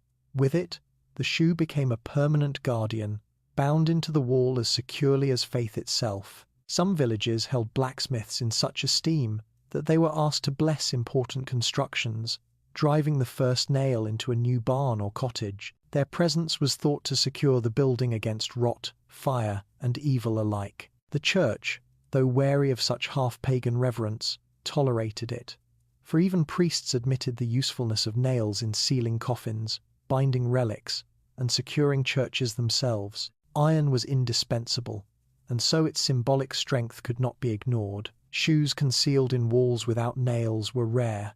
It was the nail that completed the ritual, the blacksmith's hidden hand extending into every home. Even centuries later, when such shoes were uncovered, the nails often remained, rusted but firm, their presence speaking across time. Archaeologists who pried them loose found not only leather but corroded iron, evidence of a belief that had fused the work of human hands with the mysteries of the unseen. The blacksmith's role lingered in silence, his hammer long stilled but his nails still gripping the walls. They remind us that the fear of the invisible was never answered by belief alone.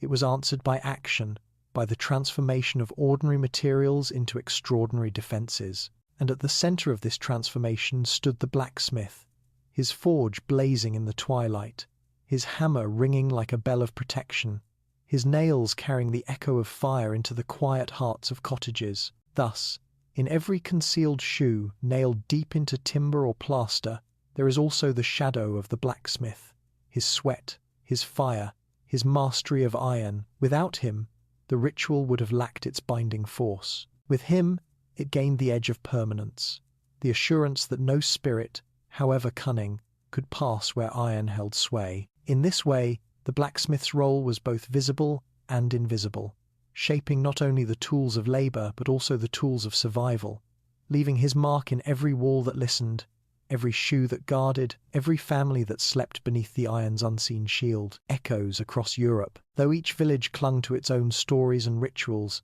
the curious practice of hiding shoes within walls was far from an isolated custom. As centuries passed and old houses crumbled or were remade, the evidence revealed itself across wide distances.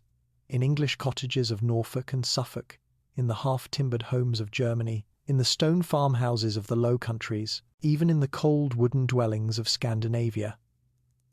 Wherever people lived, with the same constant fear of what might slip across thresholds at night, the echo of the custom appeared. Like a faint but steady refrain, it was not the invention of one people but the inheritance of many, carried across rivers, mountains, and borders, shaped by local law yet always familiar in its essence. The shoe in the wall was Europe's shared secret, passed on in silence by those who never met, yet bound together by a common dread of the invisible. In England, the finds are perhaps most abundant. Rural houses built of timber and daub, vulnerable to draughts and spirits alike, yielded shoes concealed near chimneys or beneath thresholds. Many were discovered centuries later during renovations, curled like dried fruit, often bearing the imprint of feet long forgotten. Parish records rarely mention such practices, for they were too humble to record, but oral tales lingered of witches climbing down chimneys or spirits standing on doorsteps. Shoes, humble and personal, were the villagers' answer. In Germany, the practice took on a slightly different hue.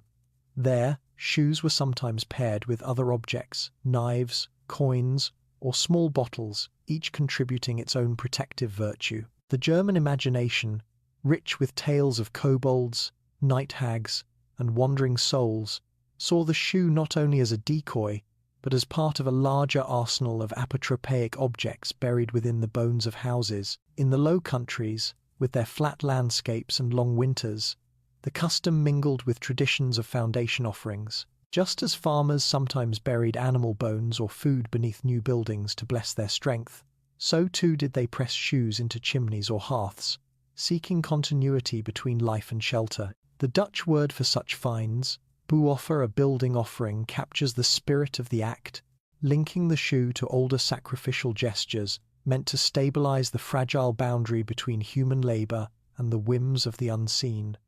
Scandinavia, too, carried its echoes. There, where the night stretched longest and stories of trolls and elves filled the dark, shoes concealed in rafters or wall cavities were discovered in later centuries. The northern belief that spirits could be tricked by doubles, that they might waste themselves on echoes rather than living flesh, made the shoe an obvious candidate for such deception. What binds these regions together is not uniformity, but resonance. Each culture adapted the practice according to its fears and symbols, yet the core remained. Shoes, infused with human essence, were hidden in walls as guardians. The spread of Christianity, far from extinguishing these habits, often shaped them, giving them new names or layering them with prayers. A family in England might hide a shoe and murmur a blessing in Christ's name. A German household might pair it with a charm, invoking a local saint. The details shifted, but the rhythm of the act persisted. Europe's villages, though scattered and isolated, breathed the same air of caution, whispered the same instructions to children: protect your thresholds, guard your hearth, Trust the walls but fortify them. For centuries, these echoes went largely unnoticed, hidden beneath plaster and timber. Only in the modern age, when walls were stripped and hearths dismantled, did the full extent of the practice become clear. Scholars began cataloguing finds, mapping them across Europe, marveling at their consistency. What had once been secret acts of survival emerged as evidence of a shared cultural imagination, a network of fears and solutions that stretched across nations. The concealed shoe was not a curiosity of one village, but a testament to a continent bound by common anxieties. And yet, despite this broad spread, the practice remained deeply personal. Each shoe told the story of an individual, a family, a household. A child's slipper in Norfolk spoke of parental love. A farmer's boot in Bavaria told of toil and caution. A woman's soft leather shoe in Denmark whispered of her presence, her daily steps, her hopes for safety. Across Europe, the shoes became both universal and intimate, common in their purpose, yet unique in their imprint. The echoes across the continent remind us that beneath the grand sweep of history, the rise of kings, the clash of armies, there was always the quieter history of homes, of families guarding themselves with small, strange acts of devotion. Thus, the concealed shoe stands as one of the most poignant symbols of medieval and early modern Europe. At once ordinary and extraordinary, humble and profound, it carried the footsteps of one, but spoke the language of many, echoing across villages and centuries until the walls themselves gave up their secrets. And in those echoes, we hear not only fear of witches and spirits, but also the shared human longing for safety, for continuity, for the fragile certainty that one's home could be made secure against the restless dark. From superstition to tradition, as centuries rolled onward, the sharp edges of medieval fear began to soften. The Enlightenment dawned, cities expanded, and knowledge spread in books and schools. Diseases were explained by medicine rather than demons, storms by weather rather than witches, misfortune by chance rather than curses. And yet, within the walls of old cottages and townhouses, the shoes remained. What had once been acts of trembling superstition gradually shifted into tradition. Rituals repeated not always with clear belief, but with the comfort of habit. Families continued to press worn shoes into rafters or behind chimneys, even if they no longer spoke of witches sliding down the flue. The reasoning became blurred, half forgotten, but the custom endured because it had sunk so deeply into the rhythms of daily life. People may have shrugged when asked why they did it, but still they nailed the shoe, murmuring, "It's what our fathers did, and what their fathers before them." This persistence is telling. Human beings cling to ritual even when its logic fades, because ritual itself holds power. To hammer a shoe into the wall was to feel connected to ancestors, to continue a chain unbroken by time. It was an act that carried memory within it, even if the words had been lost. Some families may have justified it as mere thrift, hiding away old shoes rather than throwing them out. Others may have framed it as harmless insurance, just in case some lingering spirit wandered by. But beneath the surface, the deeper currents still stirred. Fear may have diminished, but the desire for protection never did.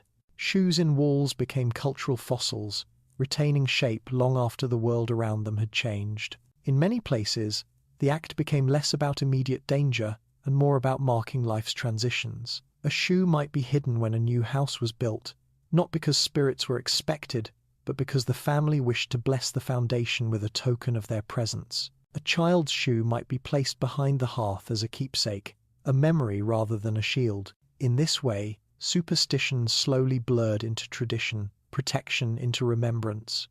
The shoe remained, but its meaning shifted, layered with nostalgia and continuity rather than terror alone. It became a symbol not only of warding but of belonging, of a family rooting itself into the very structure of its home. Still, echoes of the older fear clung to the practice, even if unacknowledged. Some households carried on the custom with a vague sense of unease, saying, "Better to do it than not," unwilling to risk abandoning what might still guard them. Children grew up watching their parents hammer shoes into beams without full explanation, inheriting not the logic but the act itself. Tradition became its own justification. Over time, this transmission created a peculiar duality. People no longer believed in witches with the fervor of their ancestors, but they continued to fortify their houses, as if the invisible world still hovered just beyond the door. It was a paradox, but one that humans have always lived with, maintaining rituals for comfort even when their origins are forgotten. By the 19th century, when archaeologists and antiquarians began to record concealed shoes in earnest, they often noted that families had no clear explanation for them. Workmen tearing down chimneys might laugh and say, "It's just what people used to do," or shrug and mutter that it kept luck in the house. But the placement of the shoes, always at thresholds, chimneys, and hearths, betrayed the older logic, the superstition that had birthed the tradition. Even if no one admitted it, the old fear still echoed in the silence of the walls. Shoes remained guardians not only of households but of memory itself, carrying forward the gestures of generations too numerous to count. This persistence reveals something profound about the human condition.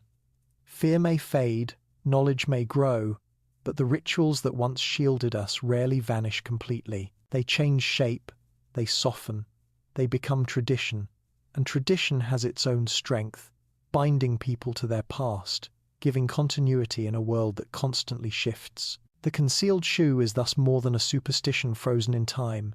It is a testament to how customs evolve, how meaning adapts, and how even the humblest of objects can carry history across centuries. From superstition to tradition, from terror to comfort, the shoe in the wall continued to guard, not only against witches but against forgetting. Stories around the fire. In the long winters of the Middle Ages and beyond, when nights stretched endlessly and the wind pressed like a hand against shutters, families gathered around the hearth. The fire crackled, smoke curled upward, and shadows danced on the uneven walls. It was in these hours that stories were told, some of saints, some of heroes, but many of witches, spirits, and the strange defenses that kept them at bay. These tales were not idle entertainment.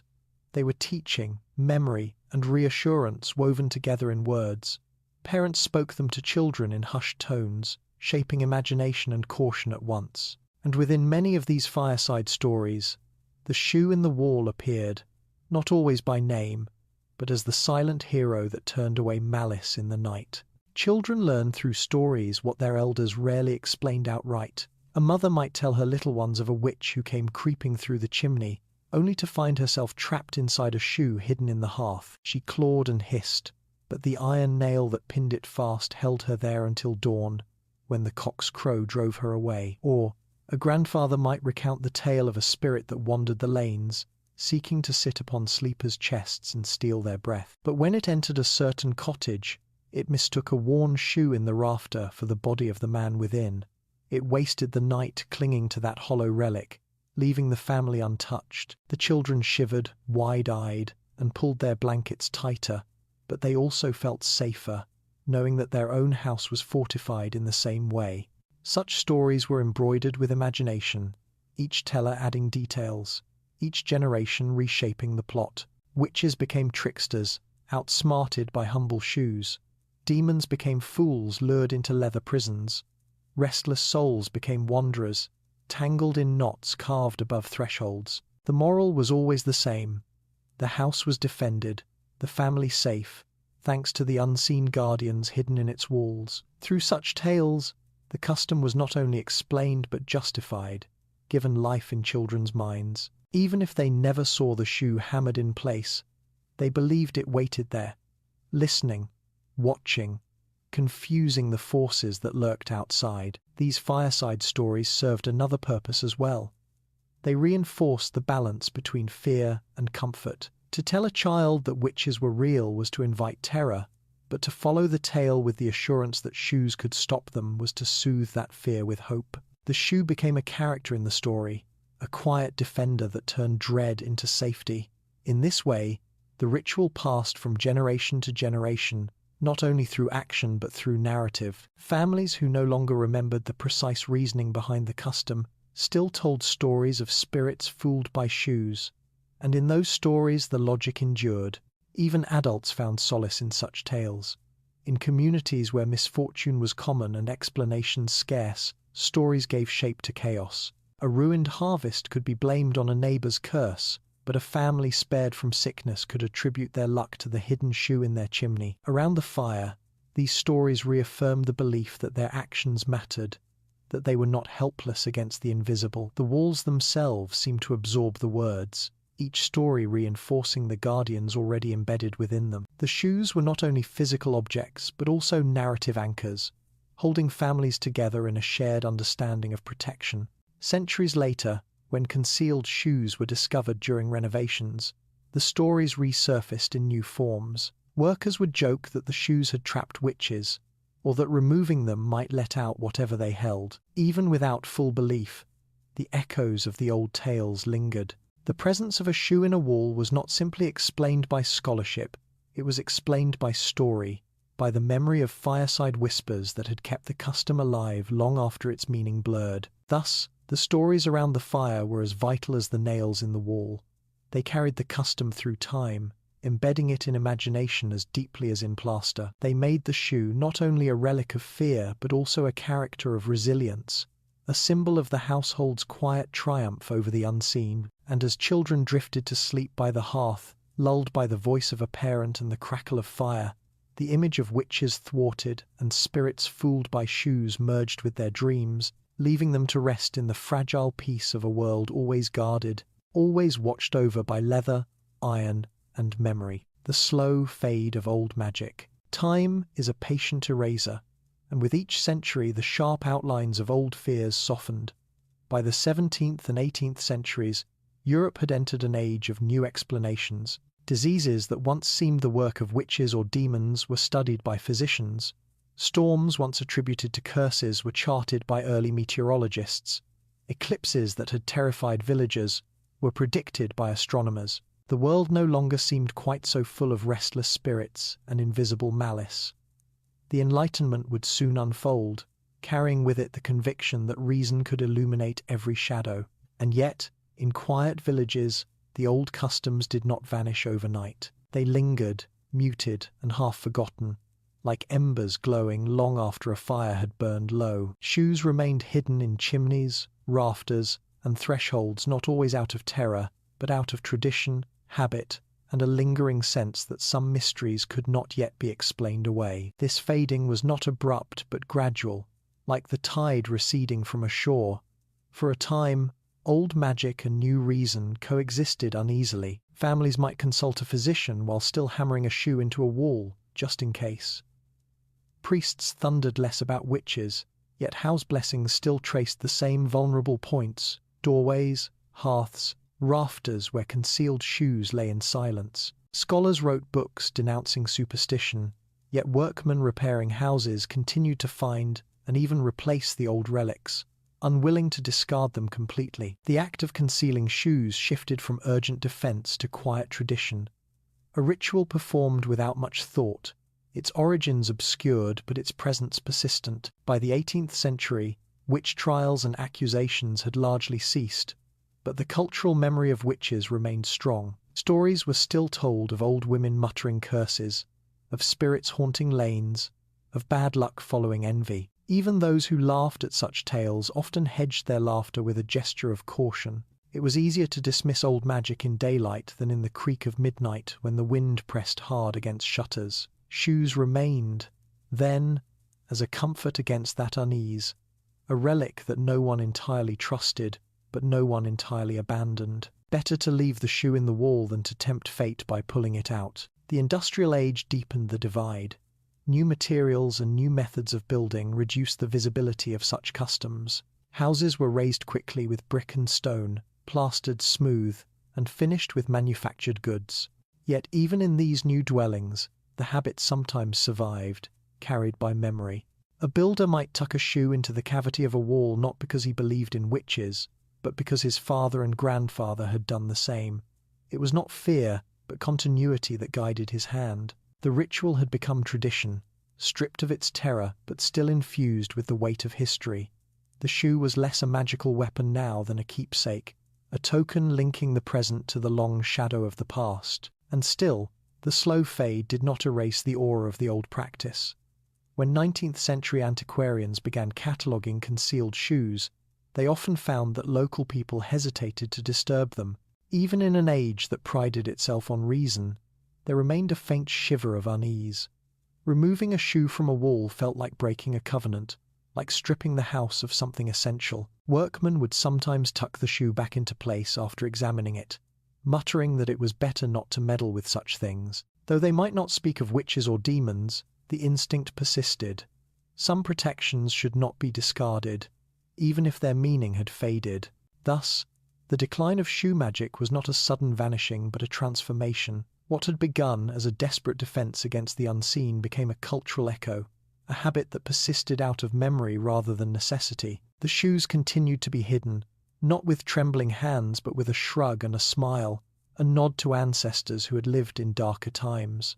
The old magic faded, but it did not disappear. It lingered in walls and rafters, in the silence of houses, in the reluctance of people to discard what had once kept their families safe. And in that lingering, it proved that fear, once deeply rooted, never truly dies. It simply changes shape, becoming tradition, becoming story, becoming the silent relics that archaeologists would uncover centuries later. In this way, the slow fade of old magic reminds us that belief is not easily erased. Reason may explain, science may advance, but the heart clings to rituals that once provided comfort. The shoe in the wall, long after witches ceased to haunt imagination, remained as a memory of a time when the world was alive with invisible threat. It was the last echo of an old language, spoken in silence, carried in leather and nails, still whispering faintly even as its words were forgotten. Yet the shoes remain. Centuries have passed since the villagers first pressed their worn shoes into walls, yet the houses, faithful keepers of memory, have never relinquished them easily. As walls cracked, as chimneys crumbled, as rafters were exposed in renovations, the hidden guardians revealed themselves stiff, shriveled, and silent, but unmistakably present. Builders in the 19th and 20th centuries, pulling apart beams or scraping plaster, would pause at the sight. A shoe curled like a husk, its leather blackened with age, its stitching long dissolved, yet still bearing the unmistakable imprint of human life. Some found single shoes, others uncovered whole caches, pairs of boots, tiny children's slippers, women's leather shoes with delicate stitching, all wedged into corners of houses where no cobbler would ever place them. Each discovery felt uncanny, as though the house itself had decided to surrender its secret. The reactions of those who stumbled upon these relics varied. Some laughed uneasily, tossing them aside as useless rubbish. Others, touched by a vague shiver of superstition, placed them back into the walls, muttering that it was safer to leave them undisturbed. Antiquarians and early folklorists began collecting them, puzzled but intrigued, noting the consistency of their locations, near hearths, chimneys, thresholds, and rafters. They realized that these shoes were not accidents, not lost belongings, but deliberate deposits. In time, museums began to preserve them, labeling them as concealed shoes, cataloguing hundreds of examples across England, Germany, and beyond. Each specimen, worn and fragile, carried with it not only the shape of a long-dead foot, but also the echo of the fear that had placed it there. Archaeologists marveled at the persistence of the practice. Shoes dating back to the 16th century were uncovered in London, hidden in the walls of old townhouses. Farmhouses in rural counties revealed even older examples, their leather preserved by soot and dryness. In one case, more than a dozen shoes were found stuffed into a single chimney, layered one atop another, like offerings repeated across generations. The shoes varied in size and style, belonging to men, women, and children, suggesting that entire families had contributed to the hidden cache. It was as if the house itself had become a chest of memory, holding fragments of every life that passed through it. What fascinated modern scholars most was not only the presence of the shoes but their condition. They were never new, never pristine. Always they were worn, patched, softened by years of use. This confirmed the logic of the old belief. The shoe must carry the essence of its wearer, the sweat and imprint of daily life. If it were to deceive or trap the unseen, a brand new shoe was meaningless.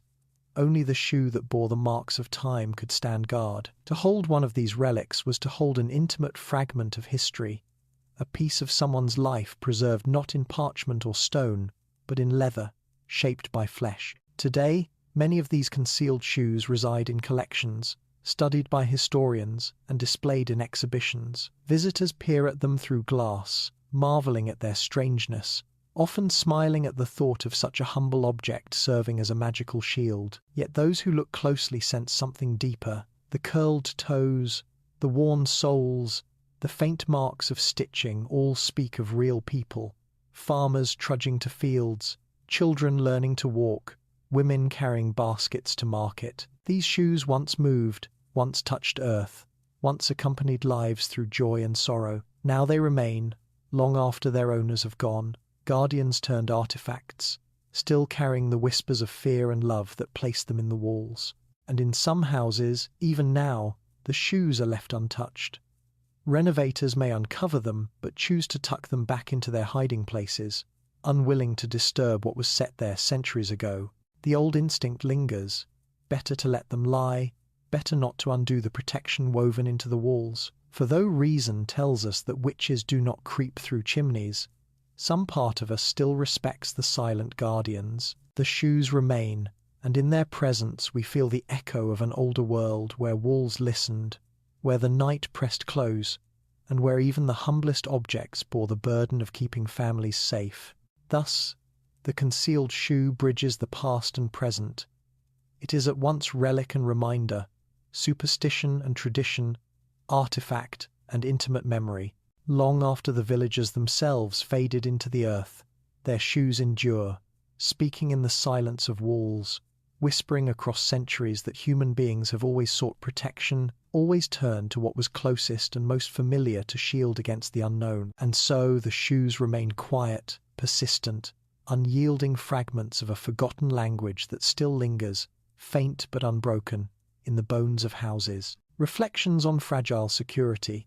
Stand before the image in your mind. A medieval cottage, its roof sagging with thatch, its walls patched with daub, its hearth glowing faintly against the dark. Beneath the surface of those walls, behind the chimney breast, within the rafters, lie shoes, old, worn, curled from years of use. They rest in silence, unseen by those who live within, yet trusted to guard the household from what could not be seen. Centuries pass, the people are gone, their names forgotten, but the shoes remain, clinging to plaster and timber, like the faint scent of smoke in old beams. What do they tell us? Not only of fear, though fear birthed them, not only of superstition, though superstition shaped them. They tell us of the fragile human longing for safety, the desperate creativity with which ordinary lives sought to hold back the chaos of their world. They tell us that security is never just material but emotional, never only about walls and locks, but about belief, memory, and the unseen threads that tie families to their homes. The concealed shoe, humble and strange, embodies the paradox of human existence, our smallness in the face of vast, invisible forces, and our determination to act nonetheless. A shoe is not a sword, not a fortress, not a grand monument. It is the most ordinary of objects, worn down by daily life. Yet in the act of hiding it, of hammering it into the heart of a wall, people transformed it into something extraordinary. In its cracked leather, they invested their hopes. In its sweat-darkened soul, they trusted their lives. It was an act of defiance against uncertainty, a way of saying, we are not helpless. We can answer fear, even with this. That gesture, repeated across generations and countries, reveals a truth that is as relevant now as it was then. Safety is not only built by strength, but by imagination, by the rituals that soothe us and allow us to endure. There is tenderness in these relics too. The child's slipper bricked into a chimney, the mother's shoe nailed above a hearth, the father's boot pressed into a rafter all speak of love as much as fear. These were not only defenses against witches or spirits, they were offerings of care, ways to protect those most precious. To tuck a child's shoe into a wall was to say, without words, may this house hold you safely. To hide a wife's shoe near the fire was to entwine her essence with the warmth of the home. The shoes are records of intimacy, reminders that beneath superstition lay the simplest of desires. to keep one's family alive, to hold misfortune at bay, to carve out a fragile island of peace in a perilous world. And perhaps that is why the shoes still speak to us. When uncovered centuries later, they do not seem foolish or laughable. They seem poignant. We know what it is to feel unsafe, to fear what cannot be seen, to cling to small rituals that steady the heart. We may no longer believe in witches creeping through chimneys, but we still carry charms, lock doors, install lights, repeat phrases for luck. Our methods are different, but the impulse is the same. The concealed shoes remind us that the human longing for protection is timeless, that every generation invents its own rituals to guard against the unknown. The difference is only in form, not in essence. In the end, the story of the concealed shoe is not only about medieval villagers, but about us all. It shows how fear and love intertwine, how belief and action merge, how even the humblest objects can become vessels of meaning. It reveals that homes are never just structures. They are sanctuaries layered with memory, imagination, and defense. And it whispers that while knowledge may grow and fears may change, the longing for safety will always remain. For just as medieval families nailed their shoes into walls, so too do we press fragments of ourselves into the spaces we inhabit, hoping that they will guard us when night falls and shadows gather. So let us remember the shoes, not as relics of ignorance, but as emblems of humanity. They are the worn footprints of people who lived, feared, loved, and endured. They are reminders that in every age we build walls against the dark, and we fill them with the essence of ourselves. They are proof that the most fragile security can still be precious, that even in the humblest gesture lies the grandeur of survival. And as the story closes, we leave the shoes where they have always been, curled in silence, hidden in walls, listening still, guardians of lives long past, and echoes of the endless human desire to be safe in a world that never ceases to tremble.